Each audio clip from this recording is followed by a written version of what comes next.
എല്ലാവർക്കും നമസ്കാരം. ഞാൻ ഡോക്ടർ ഷിൻജി, മെഡിക്കൽ ഡയറക്ടർ, സൗഖ്യം ഇൻ്റഗ്രേറ്റഡ് മെഡിക്കൽ സെൻറ്റർ. ഒരു പ്രായം കഴിഞ്ഞാൽ, ഏകദേശം ഒരു 45 വയസ്സൊക്കെ കഴിഞ്ഞാൽ മിക്കവാറും സ്ത്രീകൾക്ക് ഉണ്ടാകുന്ന ഏറ്റവും വലിയൊരു ദുസ്വപ്നമാണ് അവരുടെ മെനോപോസ് അല്ലെങ്കിൽ മാസമുറ നിൽക്കുന്ന ഒരവസ്ഥ. ഇത്തരം ഒരവസ്ഥ പലരെ സംബന്ധിച്ചിടത്തോളം വളരെ സന്തോഷകരവുമാണ്.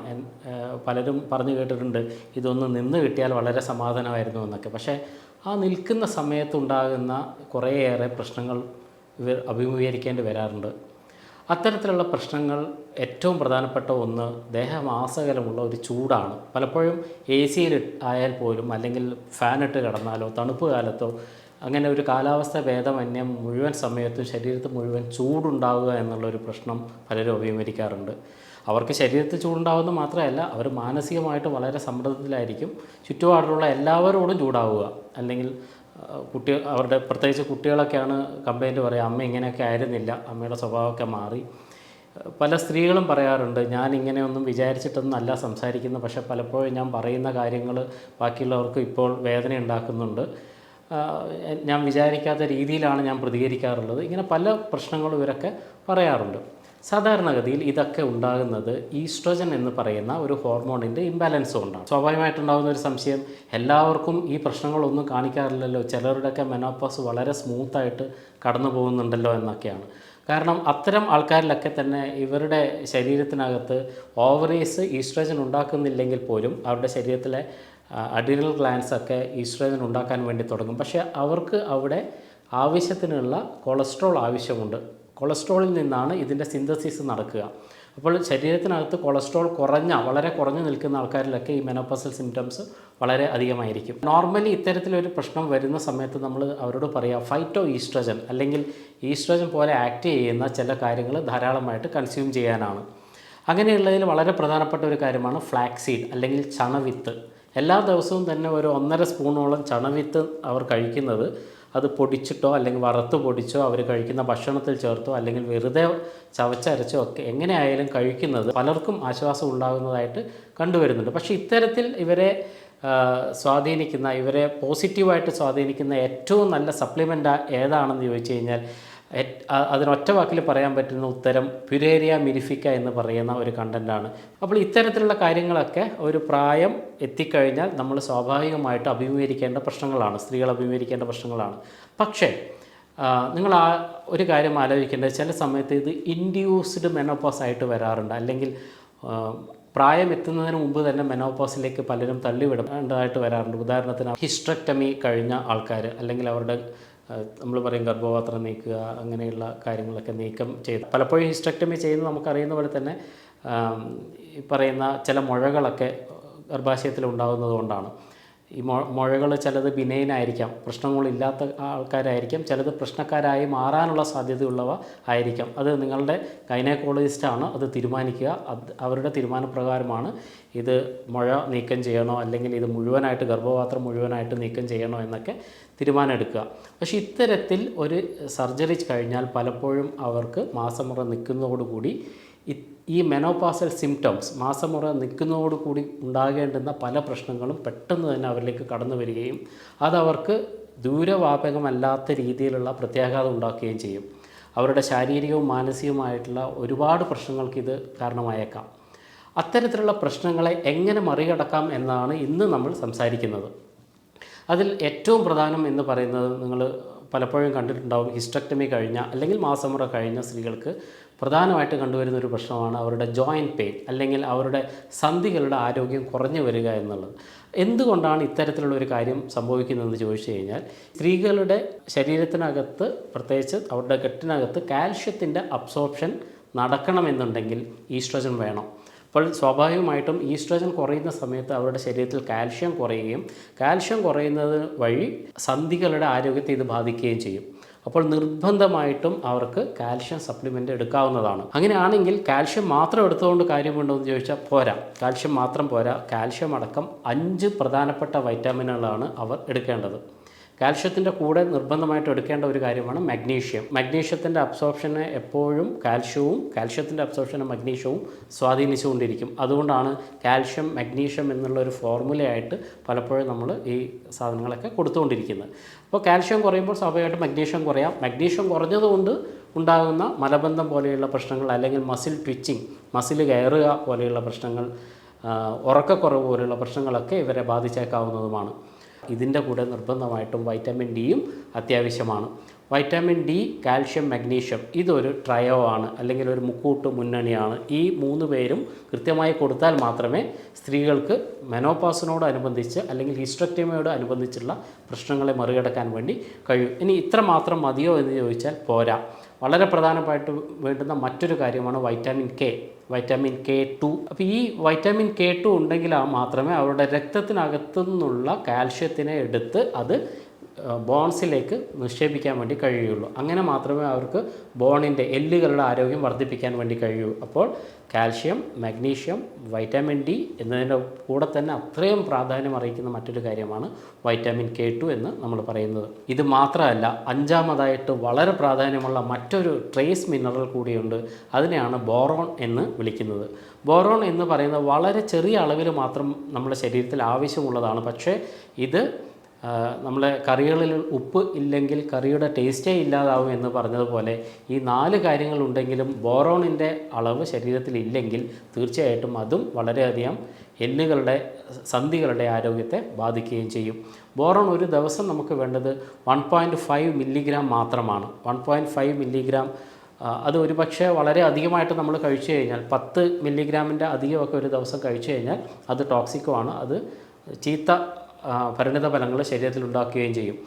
നോർമലി ബോറോൺ നമുക്ക് കിട്ടാനുള്ള ഏറ്റവും നല്ല വഴികളിലൊന്ന് നിലക്കടലയാണ്. നിലക്കടല കഴിച്ചാൽ കിട്ടും. അതുപോലെ തന്നെ ബീൻസ്, പല തരത്തിൽപ്പെട്ട ബീൻസ് വർഗ്ഗത്തിൽപ്പെട്ട കാര്യങ്ങൾ കഴിച്ചാലോ, അല്ലെങ്കിൽ അവക്കാഡോ പോലെയുള്ള, പീച്ച് പോലെയുള്ള പഴങ്ങളിലൊക്കെ അത്യാവശ്യത്തിന് ബോറോൺ ഉണ്ട്. അതുപോലെ ഗ്രേപ്പ് ജ്യൂസ് വളരെ നല്ലൊരു കണ്ടൻ്റാണ്. പൊട്ടറ്റോ, നമ്മൾ സാധാരണ കഴിക്കുന്ന പൊട്ടറ്റോയിൻ്റെ അകത്തും ബോറോൺ ആവശ്യത്തിനുണ്ട്. അപ്പോൾ ഒന്നിക്കിൽ ഇത്തരത്തിലുള്ള ഭക്ഷ്യവസ്തുക്കൾ ധാരാളമായിട്ട് കൺസ്യൂം ചെയ്യാൻ വേണ്ടി മെനോപോസ് കഴിഞ്ഞ അല്ലെങ്കിൽ ഹിസ്റ്ററക്ടമി കഴിഞ്ഞ സ്ത്രീകൾ തയ്യാറാവുക, അല്ലെങ്കിൽ ബോറോൺ സപ്ലിമെൻറ്റ് ചെയ്യുന്നതും നല്ലൊരു വഴിയാണ്. അപ്പോൾ ഇത് പ്രധാനമായിട്ടും എല്ലുകളുടെ ആരോഗ്യം സംരക്ഷിക്കുന്നു എന്ന് ഞാൻ പറഞ്ഞു. ഇത് മാത്രമല്ല, ശരീരത്തിനകത്ത് അവശേഷിക്കുന്ന ഈസ്ട്രോജൻ്റെ അബ്സോർപ്ഷൻ വർദ്ധിപ്പിക്കാൻ വേണ്ടിയിട്ടും ബോറോൺ വളരെയധികം സഹായകരമാണ്. അപ്പോൾ ഇതൊരു ഡബിൾ എഡ്ജഡ് സാധനമാണ്. ഒന്ന്, എല്ലുകളുടെ ആരോഗ്യം, സന്ധികളുടെ ആരോഗ്യം വർദ്ധിപ്പിക്കും. 2, ഈസ്ട്രോജൻ്റെ അബ്സോർപ്ഷൻ, അവൈലബിൾ ആയിട്ടുള്ള ഈസ്ട്രോജൻ്റെ യൂട്ടിലിറ്റി വർദ്ധിപ്പിക്കാനും ഇത് സഹായിക്കും. അതുകൊണ്ട് തന്നെ സന്ധിവാതത്തിനുള്ള സാധ്യതകൾ കുറക്കാൻ വേണ്ടിയിട്ടും ബോറോണിൻ്റെ കൺസംഷന് സാധിക്കുന്നതാണ്. അപ്പോൾ ഈ പറയുന്ന 5 കാര്യങ്ങൾ നിങ്ങൾ നിർബന്ധമായിട്ടും കൊടുക്കുക. ഇനി മറ്റൊരു പ്രധാനപ്പെട്ട പ്രശ്നം സ്ത്രീകളെ സംബന്ധിച്ചിടത്തോളം ഈ മാസമുറ നിൽക്കുന്നതോടുകൂടി അല്ലെങ്കിൽ ഹിസ്റ്ററക്ടമി ചെയ്യുന്നതോടുകൂടി, ഗർഭാശയം നീക്കം ചെയ്യുന്നതോടുകൂടി വരാനുള്ളത് ചർമ്മങ്ങളുടെ വരൾച്ചയാണ്. വരണ്ട ചർമ്മം. നിങ്ങൾ പലപ്പോഴും ശ്രദ്ധിച്ചിട്ടുണ്ടാവും, അവർക്ക് പ്രധാനമായിട്ടും വളരെ സ്മൂത്തായി സ്കിന്നുള്ള പ്രദേശങ്ങൾ മുഴുവൻ വരണ്ട് ഡ്രൈ ആയിട്ട് മാറും. അതൊരു പാറപ്പുറത്ത് തുറന്ന പോലെയൊക്കെയാണ് ചിലരൊക്കെ പറയുക. പ്രധാനമായിട്ടും മിനുസമുള്ള സ്കിന്നുകളൊക്കെ വളരെ ഹാർഡായിട്ട് മാറും. അപ്പോൾ ഇത്തരത്തിൽ എന്തുകൊണ്ടാണ് സംഭവിക്കുന്നത്? അതും ഈസ്ട്രോജൻ്റെ അപര്യാപ്തത മൂലമാണ് ഈ പ്രശ്നങ്ങൾ ഉണ്ടാകുന്നത്. ഈസ്ട്രോജൻ കുറയുന്ന സമയത്ത് നമ്മുടെ സ്കിന്നുകൾക്ക് സ്നിഗ്ധത കൊടുക്കേണ്ടുന്ന സെബം എന്ന് പറയുന്ന ഒരു കാര്യം കുറയും. സെബം എന്ന് പറയുന്ന സ്നിഗ്ധത കൊടുക്കുന്ന, എണ്ണമെഴുപ്പ് കൊടുക്കുന്ന കാര്യം കുറയുന്നത് കൊണ്ടാണ് ഈ ഡ്രൈനസ് വരുന്നത്. അപ്പം ഇത്തരത്തിൽ ഡ്രൈനസ് വന്നു കഴിഞ്ഞാൽ നമുക്കറിയാം, പലപ്പോഴും എക്സീമ പോലെയുള്ള അല്ലെങ്കിൽ വരണ്ട ചർമ്മത്തിന് പെട്ടെന്ന് തന്നെ രോഗം ബാധിക്കാനുള്ള, ഇൻഫെക്ഷൻസും ഇൻഫ്ലമേഷൻസും ഉണ്ടാകാനുള്ള സാധ്യത 10 മടങ്ങാണ്. അപ്പോൾ ഇത്തരത്തിലുള്ള ചർമ്മരോഗ സാധ്യതയും സ്ത്രീകളിൽ വർദ്ധിക്കുന്നതുകൊണ്ട് തന്നെ പലപ്പോഴും ഇവർക്ക് വളരെ നന്നായിട്ട് നമ്മൾ omega-3 സപ്ലിമെൻറ്റ് ചെയ്യേണ്ടതായിട്ട് വരും. omega-3 സ്കിന്നിൻ്റെ ആരോഗ്യത്തിനും ഇൻഫ്ലമേഷൻ കുറക്കാനും വളരെയധികം സഹായിക്കുന്ന ഒരു കാര്യമാണ്. ഇനി ഇതുപോലെ തന്നെ ഞാൻ മുമ്പ് സൂചിപ്പിച്ച ബോറോണും വളരെയധികം ഈ പറയുന്ന സ്നിഗ്ധത നിലനിർത്താൻ വേണ്ടി ശരീരത്തിന്, സ്കിന്നിനെ സഹായിക്കുന്ന ഘടകമാണ്. അപ്പോൾ കൃത്യമായിട്ട് ബോറോണും omega-3 കൊടുക്കുക വഴി നിങ്ങൾക്ക് വളരെ കൃത്യമായിട്ട് ഇത് കുറക്കാൻ വേണ്ടി കഴിയും. ഇനി മറ്റൊരു പ്രധാന കാര്യം പറയുക, രോമങ്ങൾ, മുടി, പ്രത്യേകിച്ച് തലമുടി പൊട്ടിപ്പോവുക അല്ലെങ്കിൽ അത് നേർത്ത് പൊട്ടിപ്പോവുക എന്നുള്ളൊരവസ്ഥയാണ്. മുടി കൊഴിച്ചിലും ധാരാളമായിട്ടും ഉണ്ടാകാം. മുടി കൊഴിച്ചിലുണ്ടാവാൻ ഞാൻ നേരത്തെ പറഞ്ഞ പോലെയുള്ള കാൽഷ്യത്തിൻ്റെ അബ്സോർപ്ഷൻ ശരീരത്തിൽ കുറയുന്നതുകൊണ്ട്, കാൽഷ്യവും മഗ്നീഷ്യവും വൈറ്റമിൻ ഡി ഒക്കെ കുറയുന്നതുകൊണ്ട് തീർച്ചയായിട്ടും ഇങ്ങനെ ഒരു അവസ്ഥ ഉണ്ടാകാം. പക്ഷേ അതിനേക്കാളൊക്കെ നമ്മൾ ആലോചിക്കേണ്ടത് ഹെയർ ഫോളിക്കിൾസ്, രോമകൂപങ്ങൾ അല്പം ചുരുങ്ങും. ഈ രോമകൂപങ്ങൾ ചുരുങ്ങിയിട്ടാണ് പലപ്പോഴും ഈ സ്കിന്നിന് ഇത്തരത്തിലുള്ള ഡിഫക്റ്റുകൾ ന്യൂനതകൾ വരുന്നത്. അപ്പോൾ ഇതിനെ മറികടക്കാൻ വേണ്ടി നമ്മൾ ഏറ്റവും കൂടുതൽ ചെയ്യേണ്ടത് വൈറ്റമിൻ B6 സപ്ലിമെൻറ്റ് ചെയ്യുക എന്നുള്ളതാണ്. വൈറ്റമിൻ B6 പലപ്പോഴും നട്ട്സിലും സീഡ്സിലും ഫ്ലാക്സ് സീഡ്, പ്രത്യേകിച്ച് ഫ്ലാക്സ് സീഡിലൊക്കെ ധാരാളമായിട്ടുണ്ട്. അപ്പം വൈറ്റമിൻ B6 നന്നായിട്ട് സപ്ലിമെൻറ്റ് ചെയ്യുക വഴിയും ഇത്തരത്തിലുള്ള മുടികളുടെ പൊട്ടലൊക്കെ നമുക്ക് ധാരാളമായിട്ട് കുറക്കാൻ വേണ്ടി കഴിയും. ഇത്തരത്തിൽ മുടി പൊട്ടുന്നവർക്കാണ് നമ്മൾ പലപ്പോഴും പിരിഡോക്സിൽ 5-ഫോസ്ഫേറ്റ് P6ൻ്റെ ആക്റ്റീവ് ഫോമിലായ പിരിഡോക്സിൽ 5-ഫോസ്ഫേറ്റ് അല്ലെങ്കിൽ P5P എന്നൊക്കെ പറഞ്ഞ് നിങ്ങൾക്ക് വാങ്ങാൻ കിട്ടുന്ന കാര്യങ്ങൾ ഉപയോഗിക്കാൻ വേണ്ടി പൊതുവായിട്ട് ഞങ്ങൾ പറയാറുള്ളത്.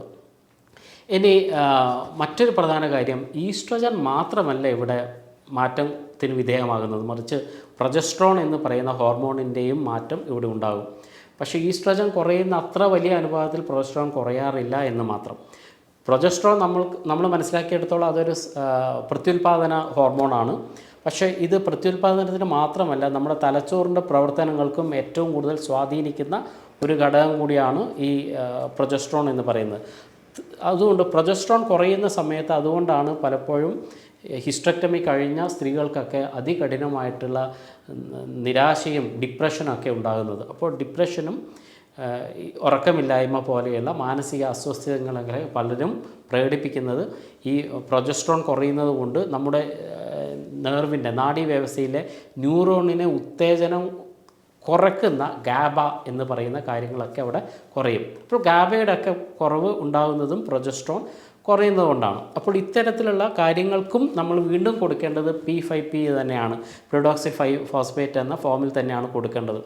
നട്ട്സിലും സീഡ്സിലും ഒക്കെ എല്ലാ വിത്തുകളിലും അത്യാവശ്യം നട്ട്സുകളിലൊക്കെ തന്നെ ഈ പിരിഡോക്സിൽ 5-ഫോസ്ഫേറ്റ് അല്ലെങ്കിൽ വൈറ്റമിൻ B6ൻ്റെ ആക്റ്റീവ് ഫോം അവൈലബിൾ ആണ്. അപ്പോൾ കൂടുതൽ നന്നായിട്ട് ഇത് കഴിക്കാൻ വേണ്ടി നിങ്ങൾ തയ്യാറാവുക. അപ്പോൾ പൊതുവായിട്ട് പറഞ്ഞാൽ ശരീരത്തിനകത്ത് കൂടുതൽ ഫാറ്റ് ആവശ്യമുള്ള ഒരു കാലഘട്ടം കൂടിയാണ് ഈ ഹിസ്റ്റക്ടമി, പോസ്റ്റ് ഹിസ്റ്റക്ടമി കാലഘട്ടം, അല്ലെങ്കിൽ ഗർഭാശയം നീക്കം ചെയ്തതിന് ശേഷമുള്ള കാലഘട്ടം, അല്ലെങ്കിൽ മാസമുറ നിന്നതിന് ശേഷമുള്ള കാലഘട്ടം.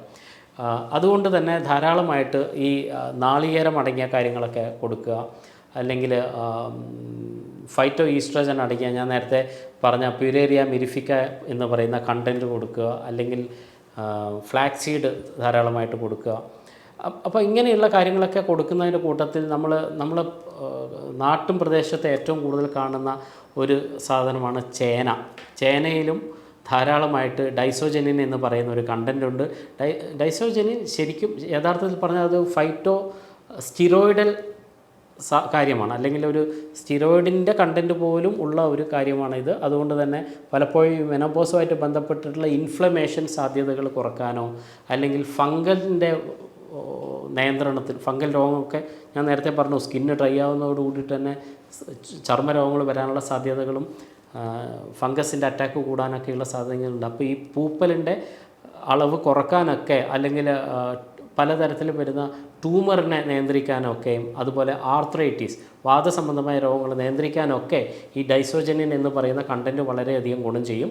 അത് നോർമലി ഉള്ളത് നമ്മുടെ ചേനയിലൊക്കെയാണ്. അതുപോലെ ഫിക്സ്, അത്തിപ്പഴം. അപ്പോൾ അത്തിപ്പഴം ധാരാളമായിട്ട് കഴിക്കുക. നാളികേരം ഒരു അരമുറി നാളികേരമെങ്കിലും നിങ്ങൾ ഒരു ദിവസം കൺസ്യൂം ചെയ്യാൻ വേണ്ടി തയ്യാറാവുക. ചേന പോലെയുള്ള കിഴങ്ങ് വർഗ്ഗങ്ങൾ ധാരാളമായിട്ട് ഉപയോഗിക്കുക. നട്ട്സും സീഡ്സും ഒക്കെ ധാരാളമായിട്ട് കഴിക്കുക. ഇങ്ങനെയുള്ള ഒരു മാനേജ്മെൻറ്റ് നിങ്ങൾ നടത്തുകയാണെങ്കിൽ തീർച്ചയായിട്ടും നിങ്ങൾക്ക് നിങ്ങളുടെ മെനോപോസ് അല്ലെങ്കിൽ ഹിസ്റ്റക്ടമി, ഗർഭാശയം നീക്കം ചെയ്തതിന് ശേഷമുള്ള ജീവിതം വളരെ സുഖകരമായി, സന്തോഷപ്രദമായി, ആരോഗ്യകരമായിട്ട് മുന്നോട്ട് കൊണ്ടുപോകാൻ വേണ്ടി സാധിക്കുന്നതാണ്. മറ്റൊരു വീഡിയോയിൽ വീണ്ടും കാണുന്നതുവരെ എല്ലാവർക്കും നന്ദി.